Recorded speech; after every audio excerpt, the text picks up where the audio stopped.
a sing a sandwich, I take a bite. It's the best flavor, best vibes. Get a bucket with your friends, pass it to the left, and have the best time of your life. Finger licking good, yeah, yeah. Got me in the mood for sharing. Come and join the party at KFC, at KFC.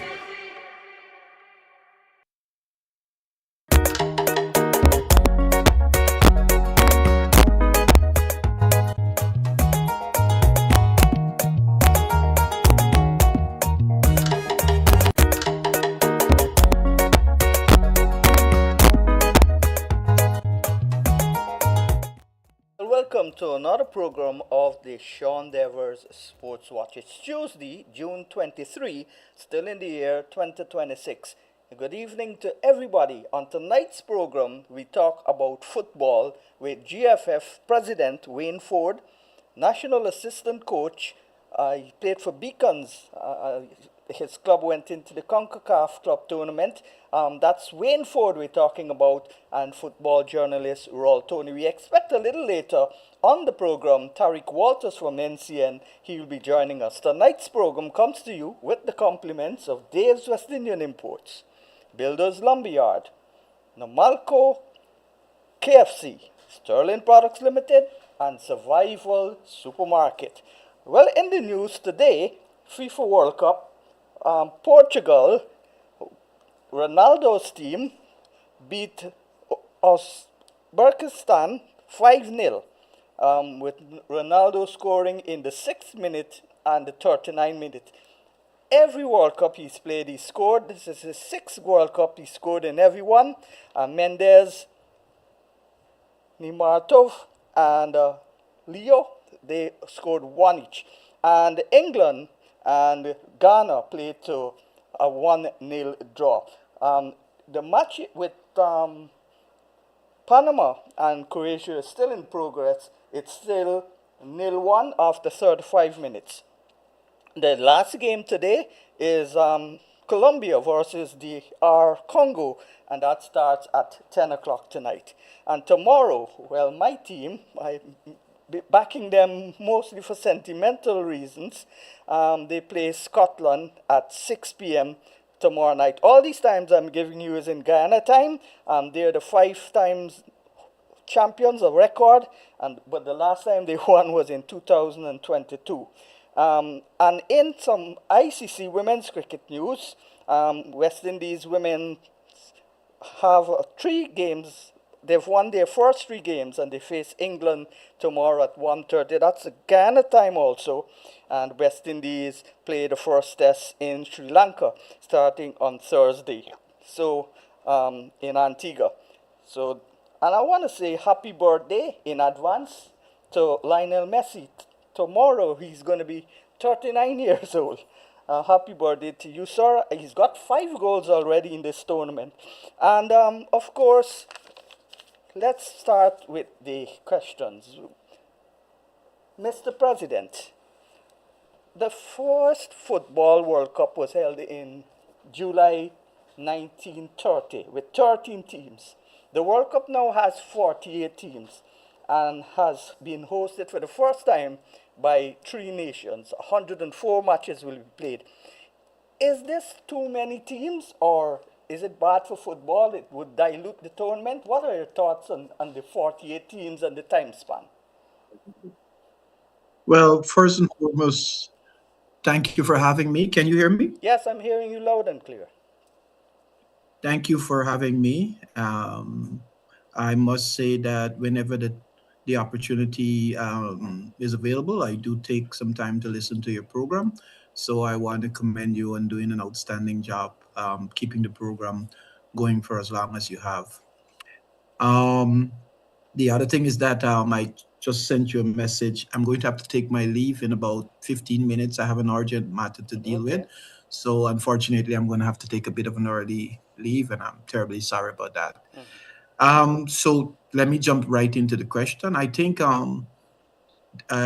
what we've seen so far in this World Cup is a clear indication that the FIFA president's decision to expand the World Cup from a 32-team competition to a 48-team competition was a good decision. And Not only did that decision give smaller nations an opportunity to dream big, and obviously many of them were able to realize those dreams, but some of the apprehension that football pundits, more so in Europe, had, that the tournament would be watered down, many of the games would be lopsided. The only lopsided game that we can really point to, um, where a big nation, big being among the top four, played against a newcomer into the competition. Curacao against Germany ended obviously with a 7-1 defeat. But outside of that, the nations that are making their debut at the World Cup have performed well. At the moment, Panama is playing Croatia, and I've been able to watch the early minutes of the game, and they are competing very well. So I believe that, when we take a look at what football really is about, the FIFA motto now is "Football unites the world," and football is about empowerment. It's about giving people the opportunity. It's about giving a nation reasons to dream and to hope and to aspire and to work towards those dreams. And I think an expanded World Cup allows many nations who not so long ago would have felt that the possibility of them ever qualifying for a World Cup will never come around. So I think we're seeing a great World Cup. A lot of the controversies that were in the pre-tournament media has now subsided, and the focus of the media and all the attention is on the game itself, which is what football does. Despite all the controversy of the pitch, once the ball gets rolling on the pitch, everyone focuses on the game. So I think, in short, it was a really really good decision to expand the World Cup, and I think by the time the tournament is over, we will all be happy with the way the tournament was organized and run. As a member of CONCACAF, what would you like to see for Caribbean football's development? Well, the football within the CFU region, the needs are very common, the goals are also very common, and the challenges are very common. One of the fundamental challenges that we have within, and I want to keep the conversation to the Caribbean Football Union, Hmm. because as you know, there are 41 members in CONCACAF, and the CFU represent 31 of that 41. Hmm. So it is the largest single block within the CONCACAF makeup. And one of the huge challenges affecting Caribbean football is the lack of proper football infrastructure. Apart from Trinidad and a few other countries, most of the Caribbean countries are only now developing dedicated football facilities. My executive and I, we were able to build the first home of football back in 2017, a national training center that continues to evolve. As you probably know, we started with a pitch. We've just not so long ago we put on the light. We put in the lights. Just so long ago we did the dorms. Not so long ago we did the gym, and we're about to start construction of the bleachers and other facilities. So it's work in progress, but it is a fundamental challenge for the development of the game. So I believe that the big nations in CONCACAF will continue to reign supreme for quite a while, because if you take the Canada, the Americas, the Mexican, now the Panamanians, if you really take a good look into what they're doing, they have really good football facilities, grounds, stadiums right across the country that allows the game to be played well, to be played safely, and to be played consistently. In most of the Caribbean region, we do not have that.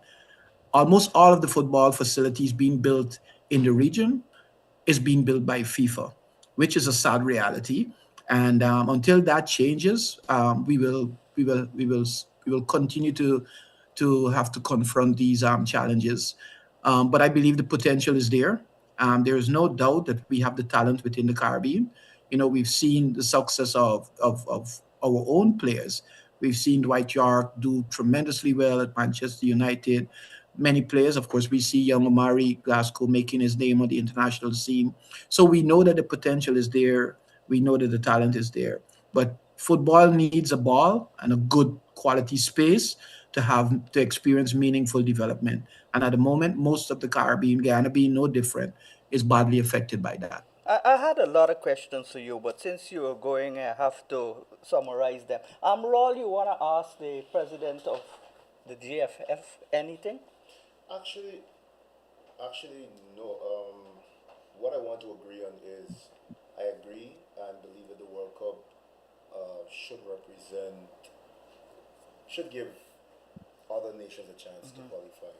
Um, 48 teams in the World Cup is quite enlightening. I do believe, though, keep extending it further might, I don't want to say water down the tournament, but I do believe I had agreed when the tournament moved from 32 to 48 teams, because remember it started with about 13 countries and then it grew to the 32 team tournament that we know it has, and now it's up to 48.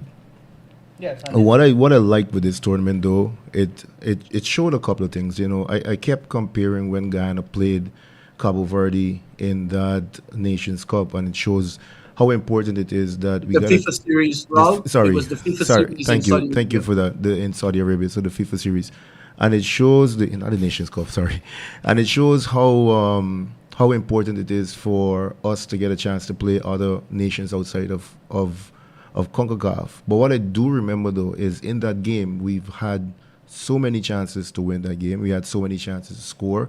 Cabo Verde, if you remember, Sean, won 1-0, and it wasn't that far. I mean, you couldn't have tell, oh, this is a team that would qualify for the World Cup. This is a team that would do well in the AFCON. This is a team that will come out of the AFCON qualifiers. And my good friend over there, Wayne Dover, would know how tough the AFCON qualifiers is for the World Cup.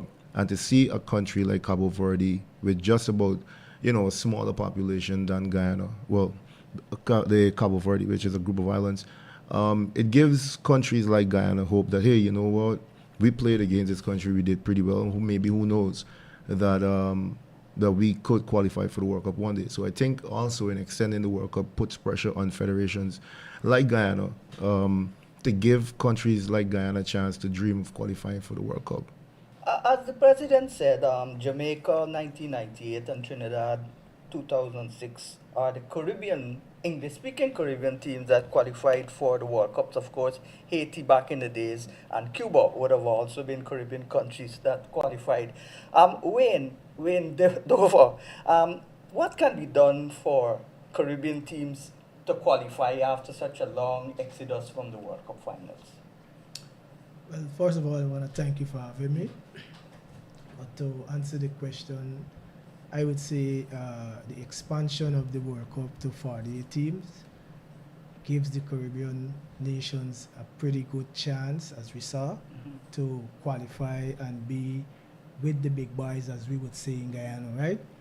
What we saw also from the many who went to the tournament is that a level of competitiveness they exhibited, and as the president said, many people was very concerned about the score lines of those tournaments, of those games, and to date we only saw one team who came out, as we would say in Guyana, and be a little bit pompous with themselves and played open and conceded 7, but all the other teams you could have seen that they're very organized, they're well drilled, and we even saw, and Brazil is my team, and I was very, very, very impressed with Haiti in the second half against Brazil.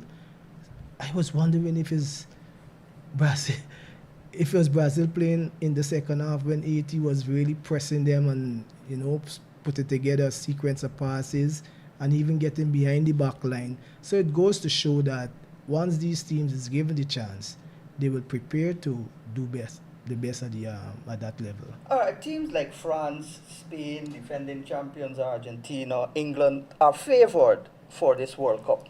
I'm backing Brazil because, as I said, for sentimental reasons, they're not the side of the past. We've got to realize that, even though they've got Junior, and I understand Rafael won't be playing tomorrow, so he's injured. That's a big blow. But for these teams, which teams are you looking to go to the semifinals? This is a question for also Wayne Ford and Raul. But if I might jump in that though, I think Rafinha hasn't showed up. We haven't seen the Rafinha that we saw at Barcelona this season, in the Champions League, in the La Liga. And I think Coach Carlo making that adjustment to put Cunha in the lineup. I mean, Cunha has been sensational for Manchester United, right, Wiggy? Yeah. And I think he added a whole different dynamic to the Brazil attacking. And then we got a chance to see Vini falling back and not having to be the person carrying the load in scoring and playing a more facilitating role. So I don't think Rafinha not playing is a big blow. I think Cunha in the lineup adds a different element to Brazil in this World Cup. And who would your teams for the semi-final be? My semi-final is Portugal, of course, Argentina, France, and Brazil. I mean, tough ask because the Germans are looking quite deadly, but that would be my 4 teams. And even though US started hot and sweaty, I don't think they would get better as the tournament progresses and they play stronger teams. Who would your 4 be? Well, obviously, I will start with my favorite team, Brazil. Fancy Argentina to get to the semi-finals. My second team that I'm backing for the first time in the history of watching World Cup is Portugal, so I'll choose them, and France is very dangerous. So I guess that is the same 4 team that Raul just chose there. And Mr. President? Yes, I'm here. Yeah, who would your 4 teams be and why? Well, I'll come to that later on. I want to go back to a fundamental question you asked, and Raul attempted to address it, and he did fairly well. And that is about the possibility of Caribbean teams qualifying for the World Cup. There are many different perspectives when it comes to the organization, the management, and the governance and development of football. And fans have their own way of thinking, and those who are burdened with the responsibility to run the sport have a different way of thinking. I would give you my perspective. I believe that if the opportunity presents itself for any country, including Guyana, to reach the pinnacle of football, which is playing at the World Cup, it should be seized with both hands. But I believe those goals should not drive the strategic direction of a football federation. A football federation should be constantly focused on building a sturdy foundation for the sport, proper infrastructure, grassroots football, women's football, strong league for both male, female, youth, making sure that that all of their national teams, both junior and senior, male and female, are given the opportunity to compete, to be seen by clubs, by academies. That is the fundamental work of a federation. If you find yourself having, what we like to call a golden generation, a group of players that come along that you believe you can punch the ticket to the World Cup, then why not? You should go for that. But your strategic direction should not be focused on that, because if you look at the example that Curacao is showing the world, Curacao has 1 domestic player on that entire squad. They simply push almost all of their domestic programs aside and invested all of their money. It was a big gamble and they won, but we can never do that in Guyana. Everyone on this call here would not allow Wayne Ford or whoever else come in the not so distant future to abandon everything domestically and to make a gamble. Because when one considered that 3 times World Cup winner Italy has failed for 2 decades now to make it to the World Cup, they have pristine infrastructure, some of the most qualified coaches, some of the most talented youth players, academies, and they were unable to make the World Cup over the last 2 decades. It tells you that it's a huge gamble. So I want to make the point that, yes, one should never abandon the ambition of getting to a World Cup. One should, if one feels confident that they do have a golden generation that can create a lot of mischief in the qualification campaign and get there, they should direct significant resources to that. But it must not be at the expense of building a foundation for the game. One of the things that we keep missing in this country here, and I'm going to Coach Shabazz because he's the one that says it pretty often. It's not the Golden Jaguars that will qualify for a World Cup, It's Guyana will qualify for the World Cup, and I oftentimes feel that that is lost on many of us. So it is a mission and an undertaking of a nation that will get a team to a World Cup. It's not a federation alone. Federation has a unique role to play as the representative of FIFA in Guyana and in any other territory, but it's the nation and it's the resources of the nation that has to be brought to bear to support that agenda. Because what will be required? We will have to play games against high quality opponents that may not be part of our CONCACAF schedule. We may have to fly to Africa and play some nations. We might have to fly to Asia. The World Cup preparation to do well is a huge undertaking that will consume millions and millions of dollars. And so I don't believe it should be the main strategic focus on a Caribbean country who's lagging behind with infrastructure, with programs. I think that is where the emphasis and the investment should be. So I just wanted to leave perspective with you guys. I want to add to that. Maybe, the president might not want to say this, but I think I can. No football federation operates in a vacuum. I think for any country within the region, if you look at the countries that would have qualified for the World Cup, let's say from the English-speaking Caribbean, both Guyana, both Jamaica and Jamaica, they would have had different elements other than what the Football Federation was doing. It was a good, had a few things going for them. Good support, government support, corporate support. They had players playing in the top leagues around the world, more so in England. In Guyana, we don't have that. We don't have good corporate support. Well, when I say good, measured by the standards of what is needed to guide and for a nation to be looked at as a football playing nation. We don't have, I'm saying this is not the Football Federation president saying this, but I don't think we have the support from government infrastructure-wise that would make us be taken seriously as a football playing nation, to give people hope of playing football. Look, more is being given by corporate and government to futsal. Futsal does absolutely nothing for us as a country. You have more futsal tournament being played. You have, even if it's at the grassroots level, you have more money being pumped in by the different ministries, particularly the Ministry of Culture and Sport into futsal, and the same isn't replicated or given to 11v11. I'm speaking from a perspective now, not as a journalist, so I'm also a football administrator, and because I'm in this position, I understand a bit more what it takes to govern the game. I understand what it takes also to put forward a team both locally and one that could represent you regionally as well. And I think from a federation perspective, I think it's pretty much the same thing. Diaspora talent is needed. If you look at any and every country in the World Cup, they depend heavily on their diaspora. Maybe the smaller nations more than the others. But if you look at the bigger nations as well too, what do they have advantage that they have over the smaller nations is that they have more talented players playing more talented players playing in the bigger leagues around the world, which make things a bit easier for them. So it's a whole, a whole list or a whole ladder you have to climb to get to the World Cup.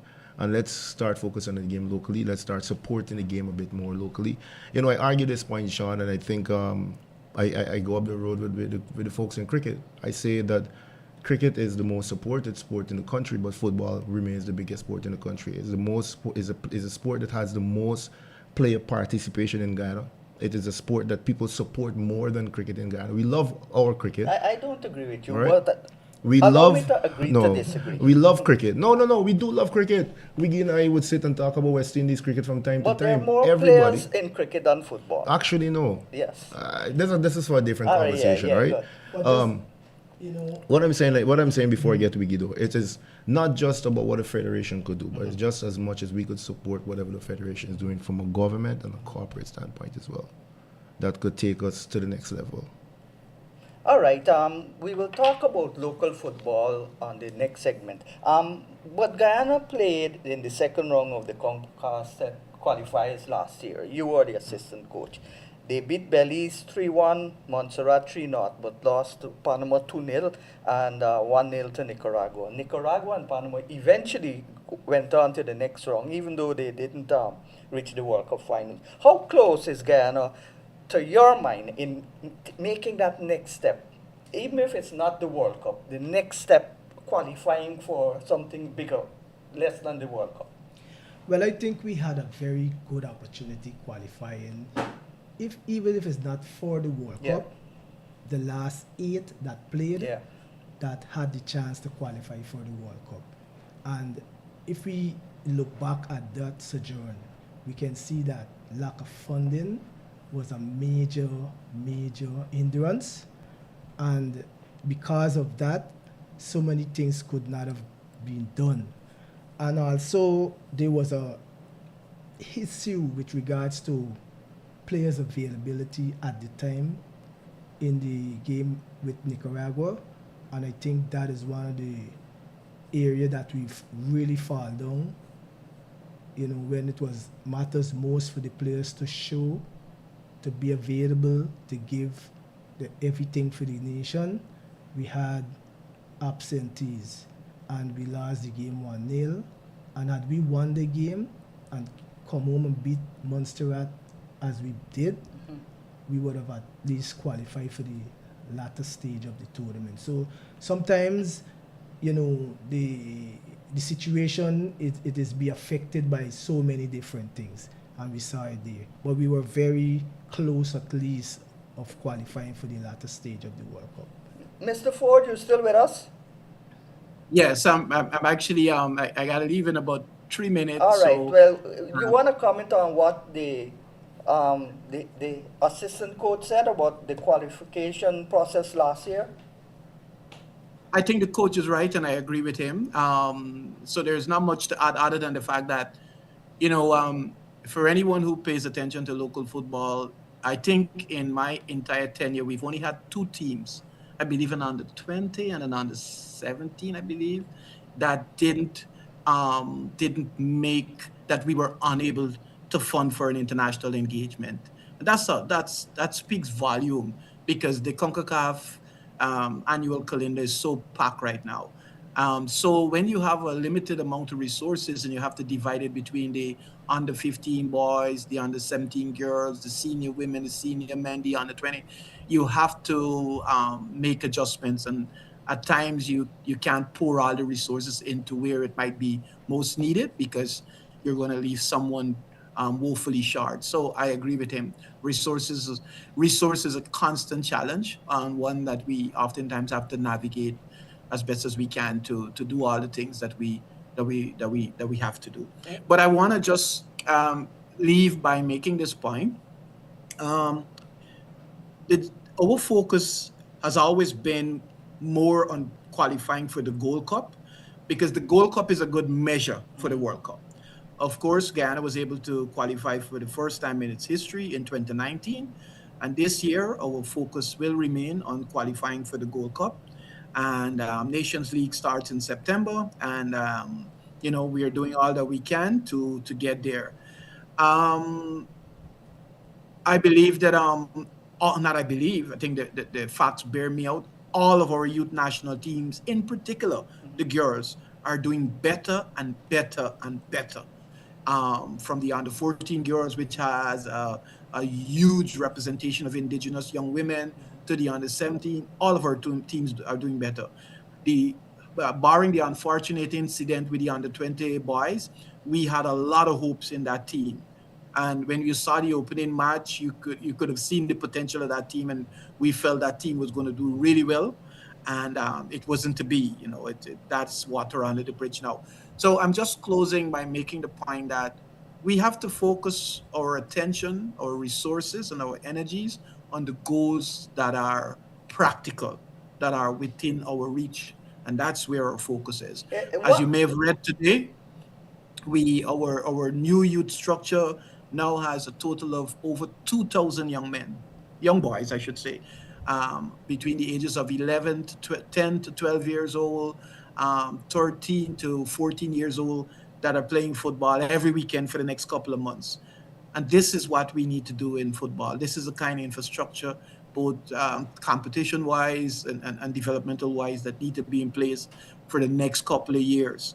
When that work is finished, they're not finished, when that work is refined and improved upon, then I think we can extend our goals and our dreams further. But for now, it's winning at the youth level, getting to the championship level all the time consistently and doing well, and breaking into one of those Youth World Cup and getting to the Gold Cup. Yeah. That is where our attention and resources are focused. Yeah, one last quick question before you go. The women's football, the senior women's team has a lot of Canadian girls and foreigners.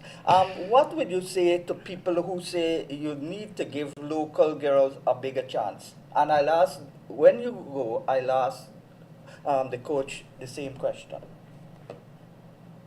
I made a point. I want to make a broader point before I answer the question. I was interviewed by a UK journalist a few weeks ago, and he raised the point, which is a continued argument and discussion within our football space in Guyana, where there are those who push back relentlessly against players from the diaspora. And the point that I made to him is that if, God forbid, we were being attacked by a neighbor that remained nameless, and there was a call for all the young men, healthy young men and women from the diaspora to come back home and help defend the motherland, which Guyanese would be at the airport with a picket, a placard in their hand saying that you wasn't born here and you can't come and defend this country. They wouldn't do it. And these people have a right to be a part of the conscious life of Guyana. Their parents and grandparents were born here. And of course, we have an obligation to give the domestic players a chance to make it to the senior women and senior men team. But when one is going into a competition, you have to be realistic. And Guyana now have, for the first time in its entire 125-year history, a solid women's league that will continue to grow. The season gets started in September again, the second season, and we're adding a futsal component to it to give the girls more playing time. And in a few years, we will have good quality girls. Do we have some? We have quite a few girls in the team. But at the moment, the better girls that are available to us for the senior women are those that were developed in academies and more structured programs than we have had here in Guyana and reside in Canada, America, and other places. We have some from the UK as well. So for those who don't understand, hopefully this explanation helps them to understand why it is that we have a strong representation of females, of diaspora female within our senior women team. All right, thank you for being on the show. I had a lot of other questions to ask you about domestic football, but I'm sure you will be willing to come back again another time. So as we go for our second commercial break, I want to thank you for spending your time with us tonight. Thank you so much for having me, and good luck to Raul and Coach Dover, and I wish the program every success going forward. Thank you so much. All right, let's go for a short pause for business calls, and then we'll be right back.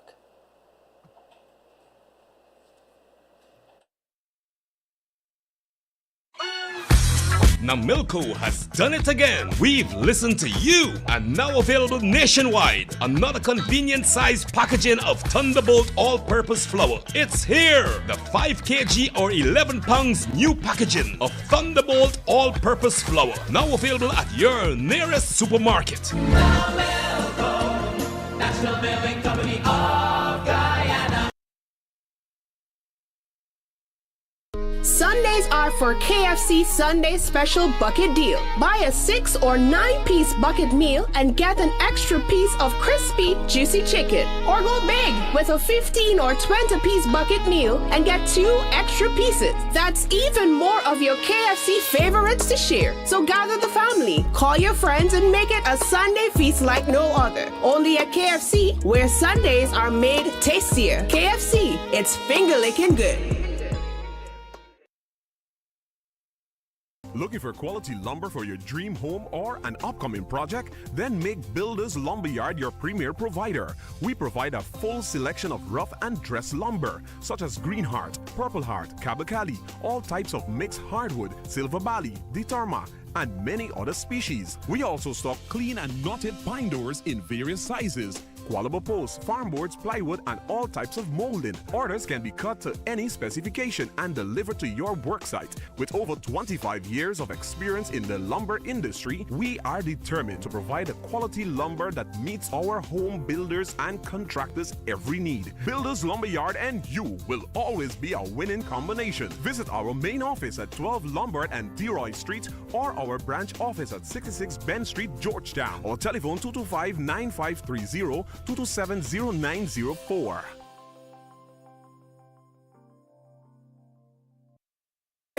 You don't leave anything to chance. Every day you click it, lock it, and mask up. Now press, rub, and wash with Sterling Super Soap. Our antibacterial formula eliminates 99.9% of all germs and bacteria.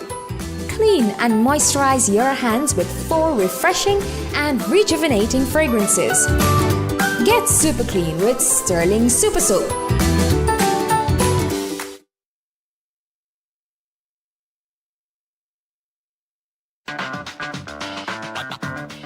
We touch everything. Tables, toys, countertops, door handles, sinks. Mighty Foam's all-purpose cleaner is my secret weapon. Easy and effective with no sticky residue. Mighty Foam all-purpose cleaner. Enjoy all of life's textures.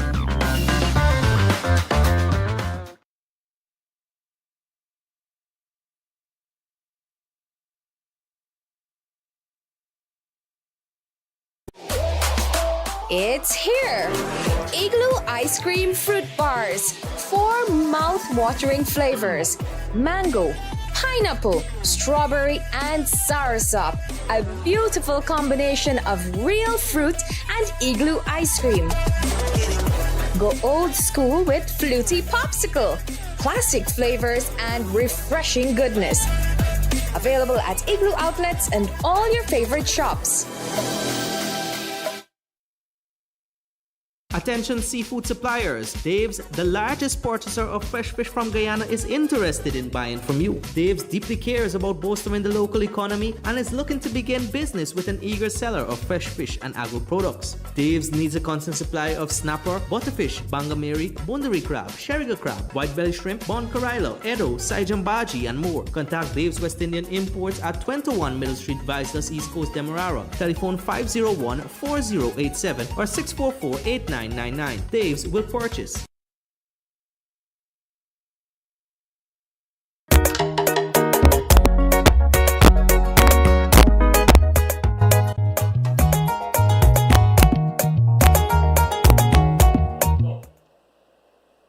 Yeah, good evening and welcome back to the Sean Dever Sports Watch. 12 minutes past the hour of 9 o'clock on a wet and windy Tuesday night here in downtown Georgetown.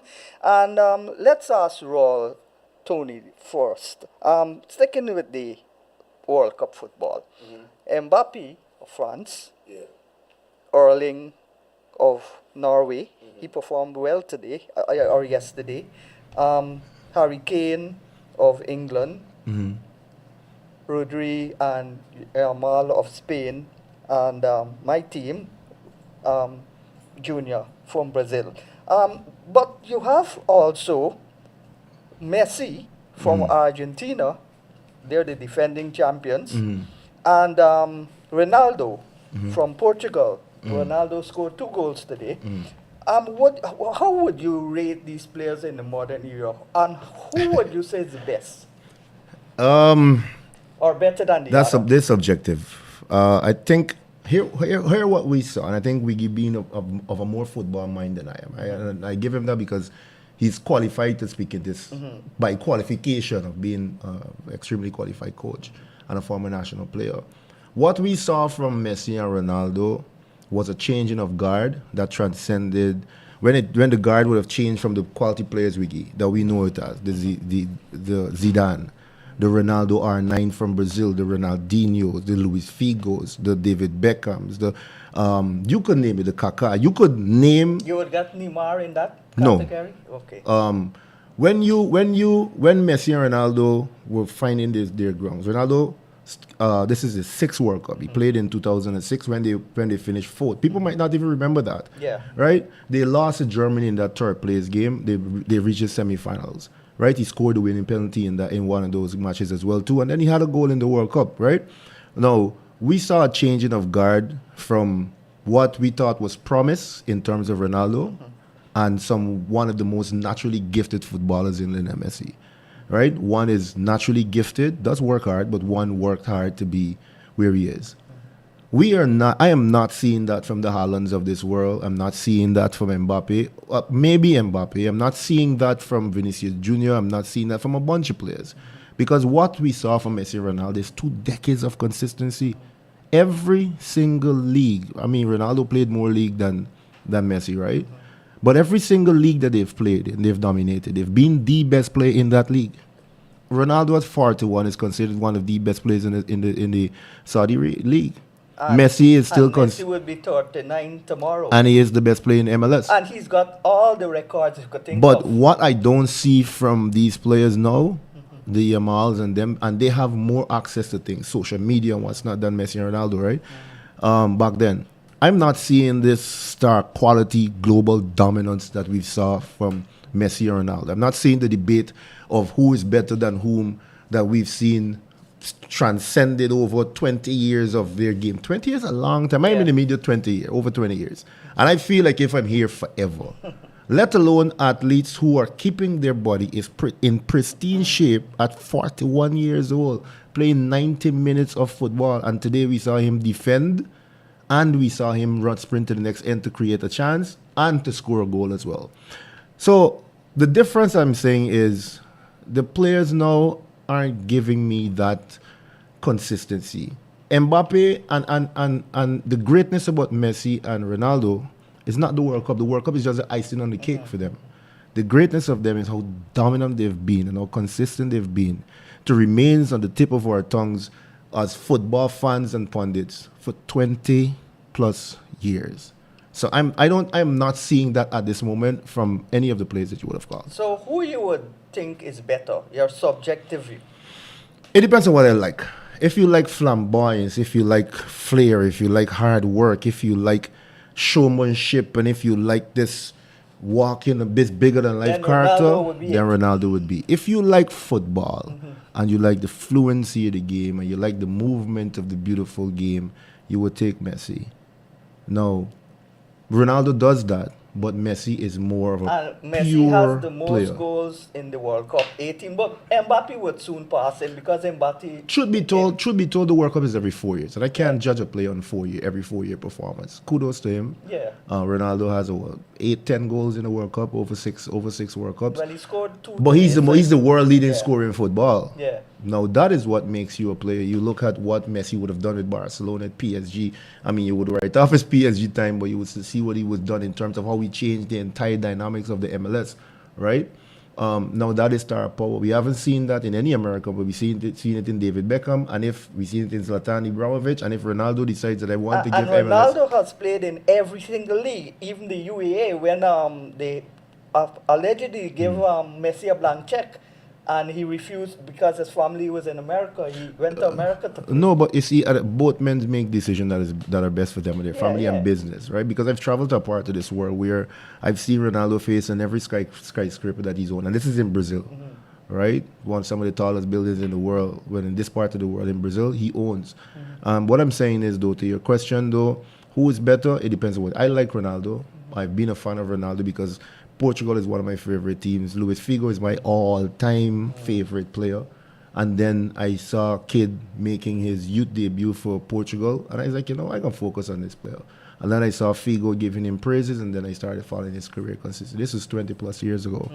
But I like Ronaldo over Messi for reasons that I explained, because this is what I like to see in a football player. Just as because I'm from basketball, and that's the type of sport that gives you that flamboyance, the flair, the swag. Well, I like sports. Yeah, but if I'm to be honest with you, and taking off my elegance also. fanboy hat and being a journalist, if I want pure football, that's why people love Michael Jordan. Moves smooth on the court. He does everything is precise. Ronaldo too, but everything with Messi is just exact. You know where to pass, how to pass it, make a bad game look great.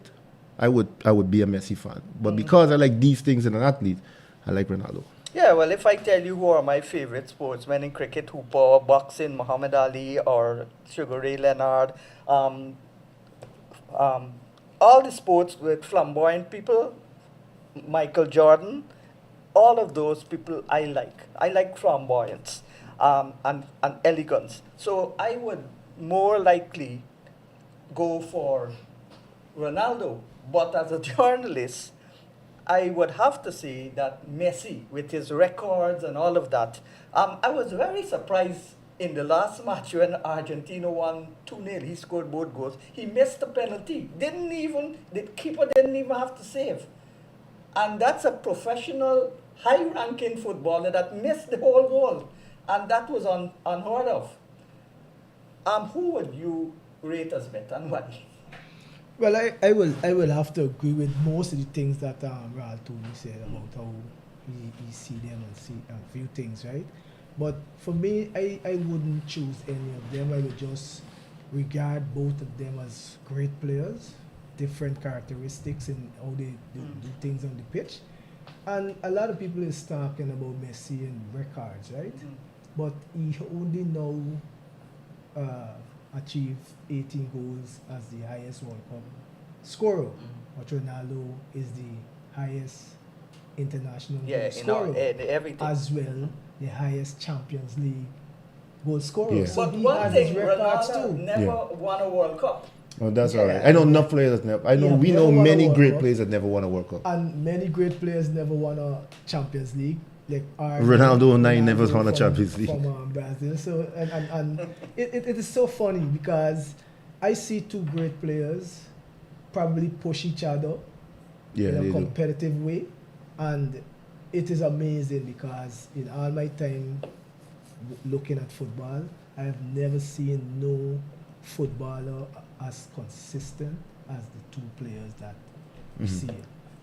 They brought a different situation to the table. And in terms of greatness, would you go as far to say that they were greater than King Pele as footballers? But when you become the king, you're the king. No. That would be a hard comparison. Why? Why? Because King Pele meant more than just football. Yeah. To a people, if you read his memoirs, you would understand. He meant more than just being a footballer. He was a national treasure. So Brazil wasn't sending him anywhere, right? He meant more to a community of people at a time in Brazil where, I like to speak freely, at the time in Brazil where the black race wanted something to just look up to and to say, you know what, this would give us some hope. It didn't mean that he's liberating them in any way, but it just means for that moment on pitch, his brilliance brought a sense of calm, a sense of ease to a large population of people that were sidelined or not treated fairly. You understand me? I don't want to use too much big words to describe that, but what I'm saying that for the people of Brazil, for a particular group of people of Brazil, for the black or mixed group of Brazil, King Pele meant more than just football. So when he got the name King Pele, there are people that achieve more than King Pele. Ronaldo would achieve more than King Pele. Messi achieved more than King Pele. Ronaldo 9 achieved more than King Pele. Some would say if Neymar had won a few World Cups, he would have achieved more than King Pele. He broke out most of all of his record. But what sets King Pele apart is what he meant to Brazil as a player and what he meant to football at a time when, you know, the game was still transcending around the world. He was the face of a global game from Brazil. Yeah, so that's his greatness is so when we that's why I tell people, when you're talking who is great in sport, there are some gray areas that you have to look at. Michael Jordan was similar to King Pele minus a bunch of things. You would find a number of other athletes meant more to the game than what they represent on the court, field, or pitch, like Serena Williams. Yeah. Serena Williams gave young black girls hope to play a sport that is and she's from the hood. Yeah.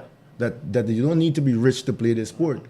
That you could use your talent, and you, regardless of where you're from, you will be seen and you'll be heard. And she created that pathway at least by giving them a chance to dream of being there. That's what King Pili meant to football. That was the same with in cricket with Frank Wardell. He put a face to the black race as a West Indian team, basically black people and mixed people.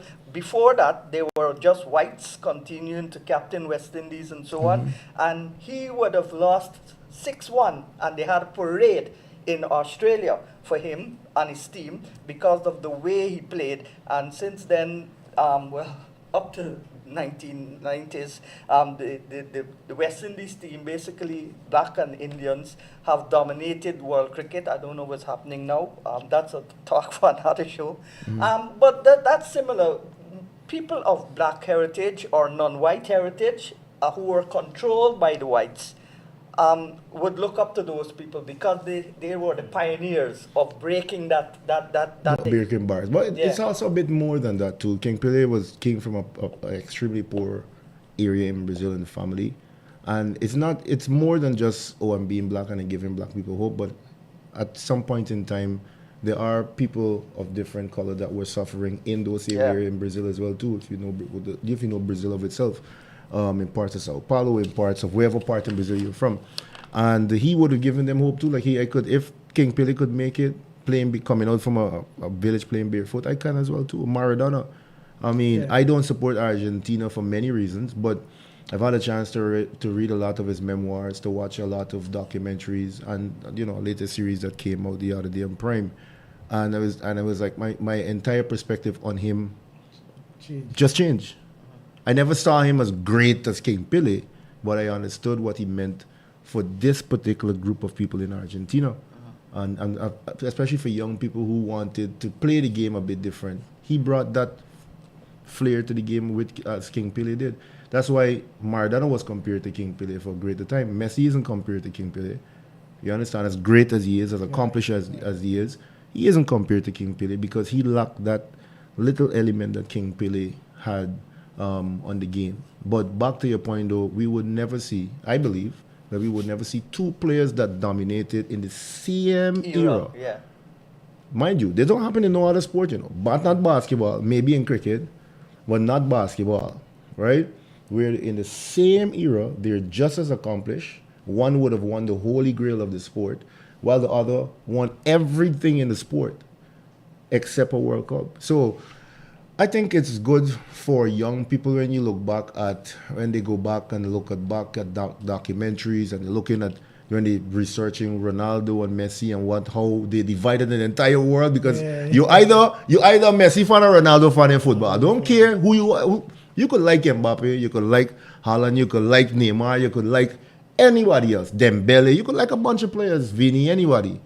But it comes down to one thing: who is your favorite player, Messi or Ronaldo? And that question drives wedge in between people. I seen the other night, we was at the bar and we having this Messi and Ronaldo debate. Big story between two friends. I mean, they're friends, right? But at one point I said, like, these men gonna fight. But the thing that happens in any time of the year, not just workout time. Any time of the year. When they who's play better? the leagues and the If franchises. Ronaldo decides next year, I'm going to give 1 year to the MLS.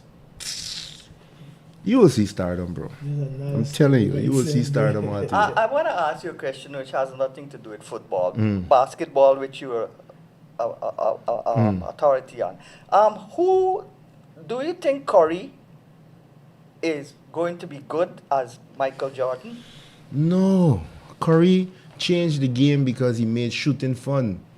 Michael changed the game because he made the game look easy and fun at the same time. Big difference. Everybody can do what Curry did. What Curry did that's his gift, shooting the basketball. But when it comes to playing the game, he would never be in the discussion of GOAT like a LeBron and MJ or Kobe. But when it comes to, if he added a dynamic of the game that was frowned upon and made, this look cool and easy, was shooting. He's the greatest shooter the game has ever seen. And what about Larry Bird in the past from Celtics? He was a great three-point shooter. Was good for his time. He was great for his time. But Curry showed that he was great for all the times, including Larry Bird's time. But look, it's just like games evolve. Football would have evolved. When Wiggy played football, you know, I was a youngster. He was great for that time.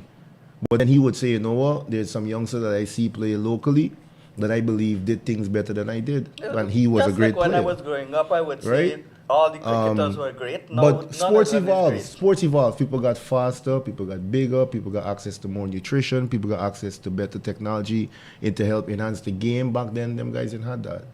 They didn't have the internet to say, you know what, you got to do 50 laps a day if you want to increase your cardio, or you got to eat this to do that. It was more of like self-knowledge and then whatever is little bit available to you at that time, or whatever medium that was available to you at that time, you use. But now them kids got so many things happening to them. It's like, yo, I tell my sons, like, I wish if I had your height at 17 and you don't play no sport. But that's just not his thing, right? But all I'm saying is that times change, and as times change, sports evolve and athletes evolve with time. It's just that, back to the point we're making, Messi and Ronaldo, one man kept his body in shape to play at 41 years old. I want you to hear me out, you know, right? I am not much older than Ronaldo. And I can't run a pitch. You understand? I still drink beer. And to be so disciplined too. Don't drink, you don't smoke, you don't do tattoos, you do... Amazing. Yeah, that's all. I mean, you got to be on a whole nother level mentally for that. Also, that's what separates great players from these players now. In the weakest of their moment, you could guarantee, you know what? No. Even if they have a bad day, you could bet your bottom dollar it didn't happen twice. Because the next day, because Portugal first game, I was disappointed in Ronaldo's performance. And then today, it was like, you know what, I got to shut the critics up. I'm going to play end to end for 90 minutes. And that's what we saw now. That separates great players from good players. So sports evolves, but not everyone evolves with it. You understand? Do you think at that age he's going to start in every match? He shouldn't be starting in a lot of matches at 41. Hear me out. 41 years old at the World Cup. The pace the games plays at, he shouldn't be playing 90 minutes of football, even if he starts. I've seen Coach Dover, and at that level, with players of that caliber, you don't manage the game. You really manage their personality. Yeah. I've seen Coach Dover knows he had one of the biggest star-studded team in history that I could recall in this country for a period of time, and they've been dominant, not because they were skilled than everybody else. They had teams that gave them a run for the money, but because he was able to manage the egos and personalities and get people that believe that they're a star in every other team. But on this team, you have to do what I want you to do. You understand? How do you manage a player like Jackie Chan, a player like Nigel Codrington on the same field, a player like Howard Lowe and Charles Pollard at the back, two great defenders in his time that he coached? How do you manage those kind of players, and Abasi McPherson in midfield, and then you have Ronson in goal with this? How do you manage that? He had them believe in what he wanted them to do, and what he wanted them to do was what he instilled in them that is good for the team.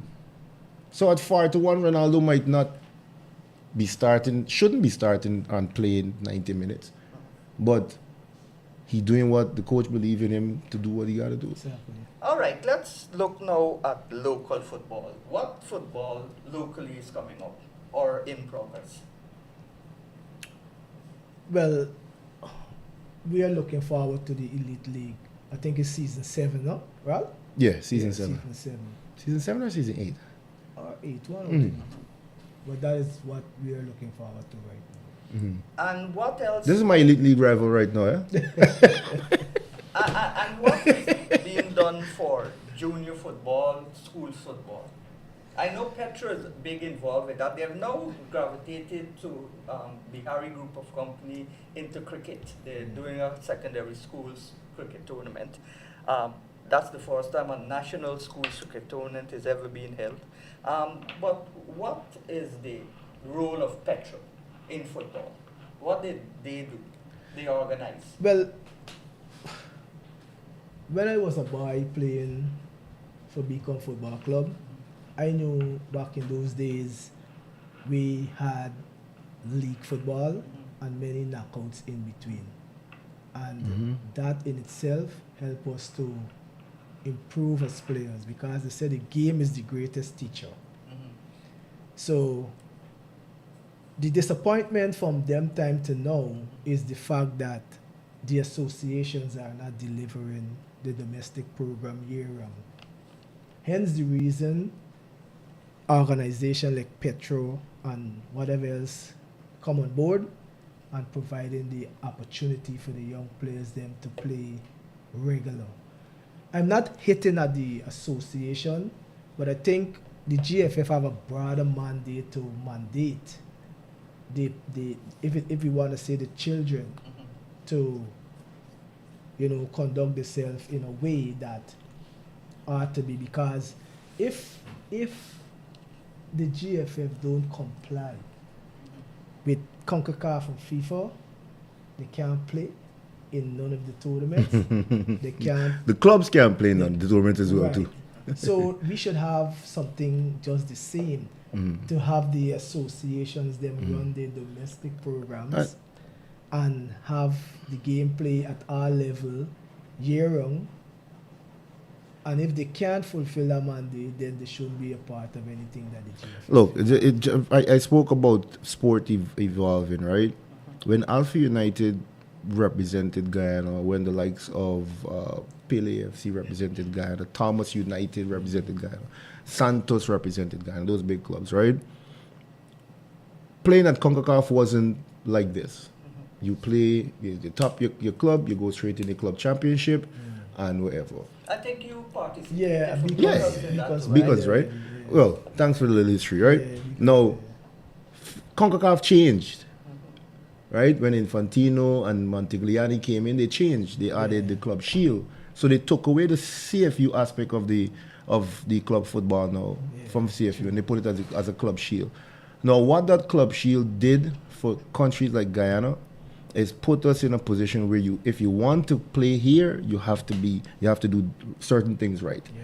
And what Wiggy is pointing out to, right, is that if you don't have components of youth, females, and so forth, your club licensing will give you access to this tier of football in CONCACAF.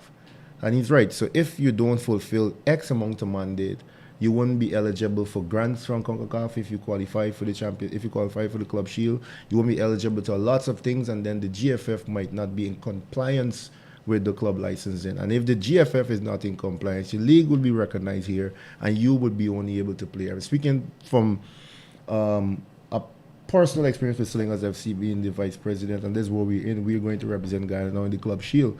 Our aim now is to win the club shield and then advance to the club championship. Alpha didn't have to go through that regimen. Alpha went straight into the big wolves, and then will make their run in the club championship so great because they went up against teams like Puerto Rico Islanders and the Intermongo Tapo, where they had that big rivalry from Haiti, and they went with the top dogs in CFU and CONCACAF at the time, and then they played the Timberwolves here in Guyana and so forth. So Alpha set the standard now, but then CONCACAF changed it up. So you're chasing Alpha, you have to go through for 6 or 7 loops to get there, right? So what Petro organization has done for football, because of the limited access to resources that club has and the federation has, with not being able to play year-round youth football at the club level, they've added schools football at one of the most consistent level that I've seen in recent times, where you have U15, U17, on the 19, you call it men and women, all year round. Now you said they're now into cricket, they're an organization. Once you know to organize an event. And strange enough, just like the Football Federation, the Ghana Cricket Board is vexed because they are not involved in this. No, but it's quite all right. Kashif and Shanghai is one of the best organizers in this country. They don't organize basketball. The Football Federation, which I'm a part of, realize, you know what, if we want our club championship to excel and to be at a level, we don't have the... Not that we don't have the capacity to do it, but we're saying that these guys are better at organizing events, not just Kaieteur Shanghai football, events altogether. Yeah. So we said, look, this is a product that we want. We want to follow the sports out. We want you guys to help us do it. And nothing is wrong with that. A federation is not because you're a federation, you're good at organizing an event. Right. The Guyana Football Federation isn't good at organizing events. But I can assure you, if something massive comes up, they know where to go and who to put in place to make that happen. The cricket, if the people believe that Petra did such an exceptional job at football, right, where they have That's all why the media they in line, invited them. all they need to do is, and all Petra needs to do, Wayne Dover is an excellent administrating cricket. Wayne Dover, I have this, work with us for And this in period of time. conjunction with the Ministry of Education, of And you course, work. because of school tournaments. You understand me? And So the- you can't and be the upset. cricket board is not doing anything. So Petra about organization, school to cricket. me, when So- you look at what they would have done, like I say that Exxon need to do more with sport. And I believe that Exxon did something right by sponsoring that football with Troy, with the Petra organization, I should say. Because look, if you look at the national team over the past 8 years, right, of Petra, every single national team had players that came out for Petra. Coach Wayne Dover's team at Police FC, has players that came through the school football at Petra. We have some players that came through the school football system at Petra, right? And then you look at the national team, you look at the women's national team as well. So you look at the girls that Petra brought out from the indigenous communities to play football. One of them ended up being the captain of the national team as well too, that went very far in the CFU tournament, the girls under 14 or 15. The first time they played out of the interior or out of the indigenous communities when they played for Petra, and then they made the national team. So you have to look at, you can't just look at how they organizing football. You have to look at the opportunities that it would have created for hundreds of young boys and girls to stay in a game that is very hard for clubs to do at a particular level or associations to do. That's not that some associations, as Dover said, isn't fulfilling their mandate. Now, Petra filling that void. Now, let's take Petra out of the equation. No school football being played or limited school football being played. And no school cricket being played. And the association ain't playing no football as well too at the level. The elite league clubs are already burdened with carrying a elite league that they know they have to get a young team, but where to find the money from to do every single thing, because the league isn't pushing finances in their direction. So what happens to the sport now? You would find less and less young talent in football. They might go and play futsal. You understand? So you can't look at, people shouldn't look at Petra organization as just an entity that organizes football. They've been very deliberate in terms of what they want for the sport, because Troy is a former national player. It's a game that he loves. And he grew up in a time when you had a bunch of youth football being played in Linden, and he come to tongue with Mackenzie High School and he go to play against this. You understand? Because he know playing against Wayne Dover since they're young. From Linden, Georgetown. Exactly. And because he is in the sport, he understands this. So his heart is first and foremost in something apart from financial gain, is in terms of him wanting to create a platform that he had in his playing time as well too. All right, what about football at youth level in Berbice, Essequibo, and interior Linden and so on? Is football at this youth level some? There is an absence of youth football across Guyana. But I now see there is some ensemble program come on board by the GFF. But I think that is being done in associations, right? But what we would like to see a little bit more is the associations running their domestic program from youth 13 right up to senior, right? That in itself will help us build players. And we spoke about all the big nations at the World Cup. But one of the things we didn't say about that is the fact that those nations that have been doing well at the World Cup, and we're speaking on the CONCACAF and some, by extension, some of the CFU nations, all of those nations have vibrant leagues at all levels, our majority. And that is where we have to go back to the days of having leagues across Guyana, from in Linden, in Berbice, in Georgetown, so we could create a level of competitiveness and, have more local players exposed to the national program. And from that position, they can compete for a spot. Well, football is one of the outdoor sports that you could play in rain. Once there's no lightning and thunder, once the ground is not flooded, it could have puddles. So that you're satisfied with the amount of football played in Guyana? Enough football don't be played in Guyana. Why? Bro, you got 18, the elite league, your top league in the country plays 18 games in a year. That's way below the Just keep this in mind. There are no knockout tournaments in between, because I know about covering the Georgetown League at the time under Odinga and stuff at the helm. Then the Federation had its league. Then you had about 4 or 5 knockout. Then you had a couple knockout tournaments, and then at the end of the year you got a Kashif and Shanghai tournament. All of this playing before the year ends, because the teams used to play to be in position to be selected for the Kashif and Shanghai tournament. But even before Dingo tenure, right. I think they had Troy and Marlon Cole Correct. had a tenure where they run football at all levels. Before then, so like Wiggy said, every era that he's around longer than I am. I mean, I grew up in a community where football is king and basketball is second, right? Or they share the spotlight, right? So you had so many teams make top 20. Well, top 20 at the time also played the CONCACAF, and top 20 at the time they're more famous for the Kashif and Shanghai tournament. But it used to play the league in Linden, then come to Tongue to play to play whatever knockout cup. Top team. We understand. And then you had 2 other tournaments that top 20 playing. And by the time the year finished, they played over 40 games. And now we you're done. have seen top 20 being punished for excellence. Exactly. Because they're saying, they're too good. Then Alpha came into the picture. Alpha, but playing about 40 games in a year, Well, not even 18. back in the days when I played cricket, I used to go to Western Tigers to train, and you had to do frog hops from a goal to the next goal, back and forth. And that was very hard in comparison to the cricket training. So that is why I went there. Yeah. I also trained with boxers. One of them, I wouldn't call his name, he had a title fight coming up, and he would train with me. And half of the distance he would ride in on his bike. Anyhow, No, but the point is though, not enough football is being played in Ghana. the same with cricket. Because how could you want your top league, yes, right? How could you same want with your top cricket. league, right? Your top league. So you got 4 top teams in the country. You got Slingers, GDF, in no order, Slingers, GDF, Police, and Western to an extent, right? When they want to be serious, right? And then you got the other teams like Santos is always there, half foot in, half foot out. It depends on what mood they're in the season. But I don't think it's mood, right? And I want we address the situation with Santos. I think with Santos, some kind of mechanism need to be put in place for the rating of that club at every transfer window. The league MVP for the MVP for the league came from Santos.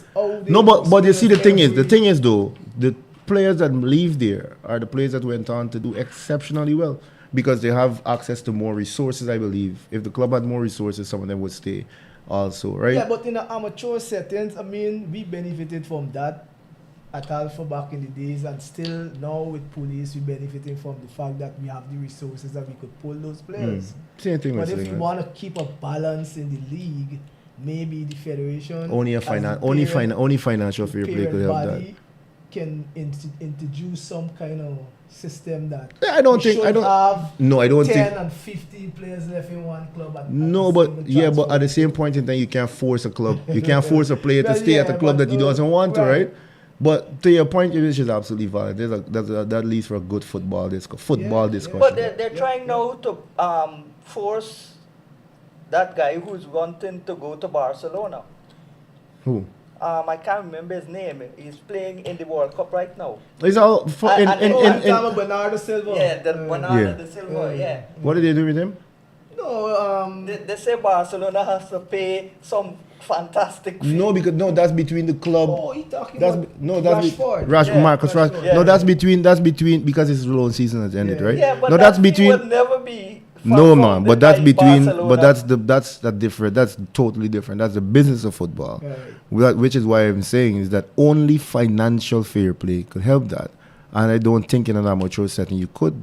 I mean, the federation could explore avenues, but they would be careful because they wouldn't want to force a player to stay where he doesn't want to stay. Yeah, right. So for example, I know they've had talks where Slingers, you want everybody, you want this player, you want that player. But no, it's not that you want that player, you want this player. As Dover would know, if you're from a big club, your first start is not about how I could end Police career. No, your first start is that how I could stay on top of the league. Yeah. How I could dominate because I want to play CFU, I want to play this region. They had that. So you don't, when you at a certain level in clubs, when Dover at police isn't thinking about, I just want to win the league. He's saying, I want to get back to CFU. Yeah, that's So I want to build a roster that could not only win here, that could play here. And when I get there, I still need to put a roster to, because you would know you could put players to win a league. But then these same players can't compete at this level. yeah. It's just like at the World Cup. Players qualify a country to the World Cup, but then half of them don't make it to the World Cup. They look for the best players in the diaspora. They say, you know, my parents are Guyanese. I want to play. Where do you play? English Premier League. Sold. You understand? So it's a very tricky position and situation. But to your point where the Elite League is concerned, clubs compete. The big clubs compete with the ambition of not just playing in the Elite League. I could tell you that much. That's true. GDF, and even Western, Slingers, and Police don't compete in the league to just win the league, but to say, oh, I win the league. We compete in the league to say we want to play at the Shield, we want to play in the club championship. You believe Coach Dover don't want to get back to the club championship? That's our aim. Good. But for him to do that, he has to look for a roster to how do I get past the best team in the league, Slingers, and how do I compete to ensure that Army doesn't beat me to the point where they want to knock off Slingers on top. While Slingers thinking, we got a good young player by. What are you going to do? We're going to give you an offer. So it means that we got to say, listen, this is a place for you. We're going to offer you this. So this is where the player now benefits. And then it comes down to a point where Police could qualify for the CFU. And Police could say, you know what? Slingers say, well, Sean, that was a good forward. Give me Sean for 6 months.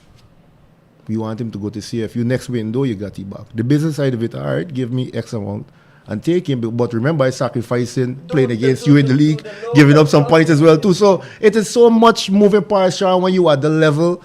Even in domestic football, people don't understand where the amount of things that happen behind the closed door, the phone calls, the text, the conversations. That all right, I want to help Guyana do well. Do the local clubs have money to spend on players? Do we have money to spend on players, Wiki? I don't know. Police have a system where they have a football club and they, I don't want to say go about recruiting players, but they start from in-house first. Mm-hmm. But they open up to civilians now, and when the civilians come to the club, then they have a system in place where they swear them in as an RC, and they have same thing with cricket and all the Good. other sports. something. Slingers is It's not different. something of a substantial nature to And say GDF it's does football. that too. You know, how football is being paid. How football is being paid around the world is the basic minimum. No, for Slingers FC, we rely heavily on corporate support. All right, we have our trusted partners and sponsors that we make sure are satisfied, so we could put the hand in the pocket a little bit. Because if we say we want, remember, big clubs goes after big players. If we say Dover is up for grabs, and Dover is at Police, now I gotta compete with Police for Dover. Me gotta convince him. I gotta convince him that Police can match this. But Police now would find a way to keep their best player at their team, because they know if they give up that, they're giving up 5 goals in a match against a team that already beat you last season, that outscored you by 10 I want goals. to ask you this question, right? Mhm. Do you think that when the government held the One Guyana Cup, which played amongst the associations, and the government brought corporate Guyana, That should have been clubs. no, but the point I want to make is that we all say that we don't get sponsorship from the business sector. Oh yes. But then the government brought corporate Guyana to the football arena. And what was surprising to me is that I have not seen any of the association or administration form themselves in a body and approached The same company. people Puzzling. to get on board to like sponsor the team that the think team. we lost an opportunity there? Of course. Yeah, think we and lost the that. thing about the tournament, it was it was nice. We don't know if Georgetown had the best team, right? But what we saw from Georgetown, that the team that sponsored Georgetown, Ferrell, right? They had basketball, they had their football players on billboards and appearing in ads and so forth, and they were compensated for it. And if I tell you that, that situation, they actually had to approach the administration of Georgetown for that to happen, rather than the administration approach them for it to happen. Look, So the business side, I think that we lost an opportunity of not tapping in. when look, for example, when people see slingers doing certain things, they say, "Oh, your club got money, y'all on billboard." No, we have a partner that reached out to us, say, "Hey, we want to work with this club because we're looking for club in Guyana. We love some people just like football, or we want to follow local football, but we want something that they stand up from the outside looking in to see who is more structured, who is more well put together, who already has a good base, who might seem as a professional team." Because what we try to do, and we saw it catching on in the other clubs, not saying that they don't do it, right? We try to be as close as a top flight club that any player could find in this country. Everything that you want at a top club, we have, right? And what about internet, social media, and so how you promote your club? You use that to... No, we are one of the most followed sports teams in Guyana, not just football club. We're the most followed football club, but we are one of the most followed sports teams in Guyana.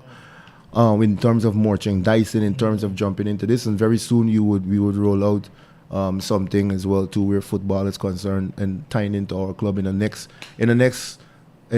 branch of the Slingers conglomerate, right? And piggying back on the football club. So all you need, and what we have shown is, all you need is the right person to run your club, the right people in a system that understands what you want to come out of marketing and this and merchandising, and then you leave the football business to experienced people in football like Jamal, who owns a club in Caledonia, one of the founding members of the Pro League in Trinidad. So he knows what it takes to run a professional club and how to stay competitive in a pro club. He might not get it right all the time, but he knows exactly what he wants to do. Right. Now, once you have that mix, once it could work together, you'll see exactly what Slingers is saying. When we lost to police, it hurt us. It hurt the brand. It didn't even hurt the club more than it hurt the brand, because now we're touting as the biggest club in Guyana. When we lost to Western, it hurt the brand. It didn't hurt Slingers FC. It hurt the Slingers brand, right? So this season now, you start building, okay, fine, you have to repair your brand, which means that you got to go out and show that you're back into business. So while people are celebrating, we already start looking at Western and beating us again. Police definitely ain't beating us again. But we know that police in the next corner saying, because you know the people who are the helm of police, while people are fun celebrating, they are already plotting the next day. Hey, don't you celebrate? Slingers don't get something coming. So let's plan. How do we go about this? This is what we got. This is what we got to do. This is what we got to do. All so right, then we just now have to find a middle way to stay on top, while police got to find a way to overtake us. Yeah, we're quickly running out of time. Time is flying by so quickly. I want to think that the world is spinning faster anyhow. How about grounds? Each club has a ground. Listen. Because I went in Tocqueville, I wouldn't call it ground, but everybody knows which ground is in Tocqueville. It looked like a jungle. Listen to this, right? Police has their ground. I don't know why the league doesn't allow the elite league to play there. They have a ground.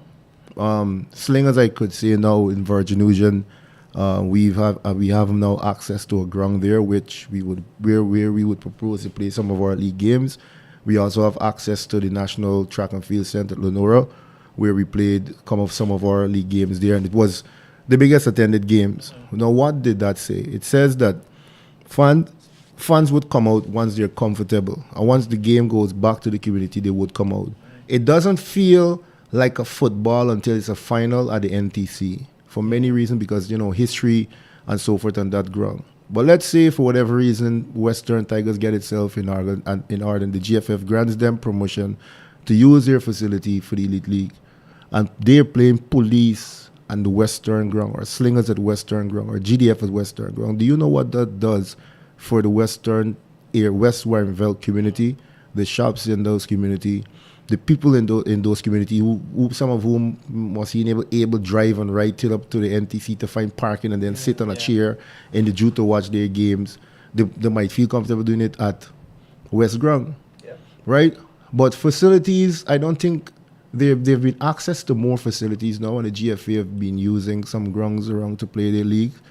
And then like you, the GDF ground, I see they've got big lights now. And but so for on. whatever reason, GDF don't play no home games here. For whatever reason, I'm ignorant to that.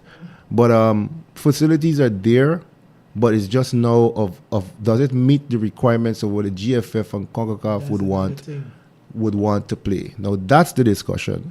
Not if there are grounds. There are plenty grounds around that have been redone under the government, right? But does it meet the requirement of playing that the GFF would set for their league? That's another question altogether. All right, anything else you want to say? We've got a minute more. Well, I hope that, you know, we see a different approach across the country by the associations to get more players involved and playing on a regular. I hope to see the clubs then prepare properly for an intense elite league. And, you know, maybe we hope that in the near future the number of teams could be extended, because like we mentioned earlier, the amount of games played in Guyana is not enough. And, you know, one time I went on a license program, and when I entered the room, we saw a headline say 10,000 hours, and I couldn't understand. But when the instructor came in and he started to lecture, we learned quickly that to become an elite athlete in football, you have to cover 10,000 hours between training and playing. Wow. 10,000 hours. And our footballers across the board in Guyana don't even cover 100 hours within a month. Or they seldomly train. So we have so much to do to come up to the level that we want to get to. And it will take everyone effort to move it to that level. And quickly again, which teams you think would reach the semi-finals?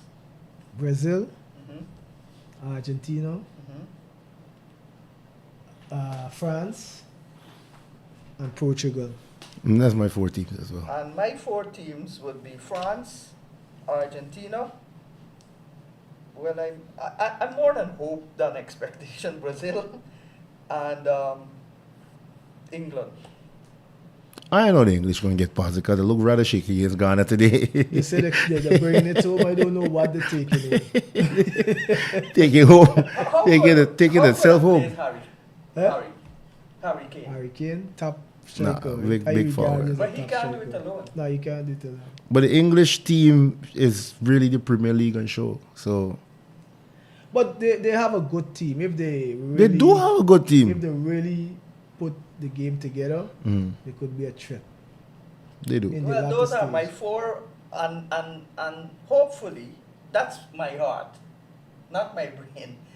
That Brazil, you see, I'm wearing Brazil colors just because I supported them. If there's no Guyana, then it would be Brazil, because they're our neighbors. Brazil is my number 1 team always. And the one thing I like about, despite they're not playing at the best, we can see that they're trying to be as organized as they could be out of possession. Yeah. And that has been one of the major downfall in many tournaments before, where they just attack, and then become vulnerable defensively. So it is good to see, you know, they're much more organized defensively, because as Ral Tony would know, they say in basketball, offense win game, offense, and defense win championship. True that. That's why the Knicks are champions. Sean, thanks for having us, man. All the time. Yeah, on behalf of Raul, on behalf of Wayne Dover, and on behalf of Wayne Ford, I'm Sean Dever saying, if you can be good, then be careful.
It's the most delicious I've ever tasted. The premium French vanilla flavor is so rich and velvety. Plus, my gym instructor approves. It's great.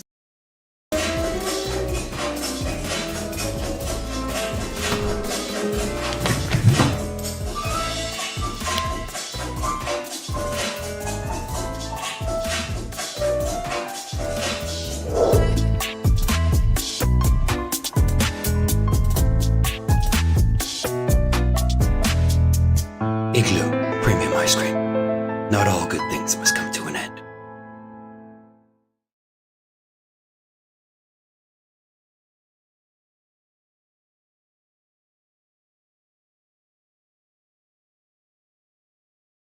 Your nearest supermarket.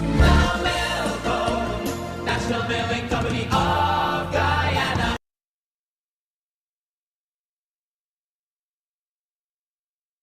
Dave's West Indian Imports is a wholesaler of all types of seafood with their own processing plant.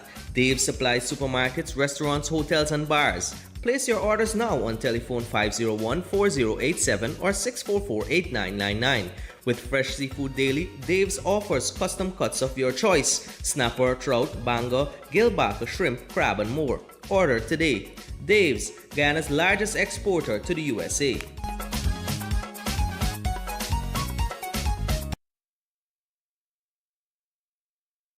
You don't leave anything to chance. Every day you click it, lock it, and mask up. Now press, rub, and wash with Sterling Super Soap. Our antibacterial formula eliminates 99.9% of all germs and bacteria. Clean and moisturize your hands with 4 refreshing and rejuvenating fragrances. Get super clean with Sterling Super Soap.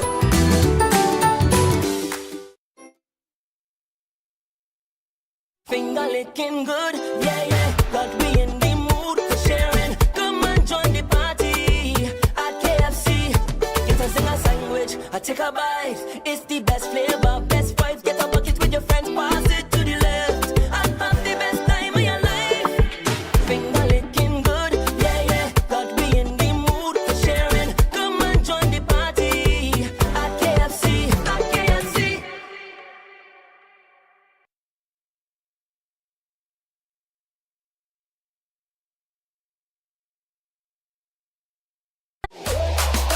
It's here! Igloo Ice Cream Fruit Bars. 4 mouth-watering flavors: mango, pineapple, strawberry, and soursop. A beautiful combination of real fruit and igloo ice cream. Go old school with fluty popsicle, classic flavors, and refreshing goodness. Available at Igloo outlets and all your favorite shops.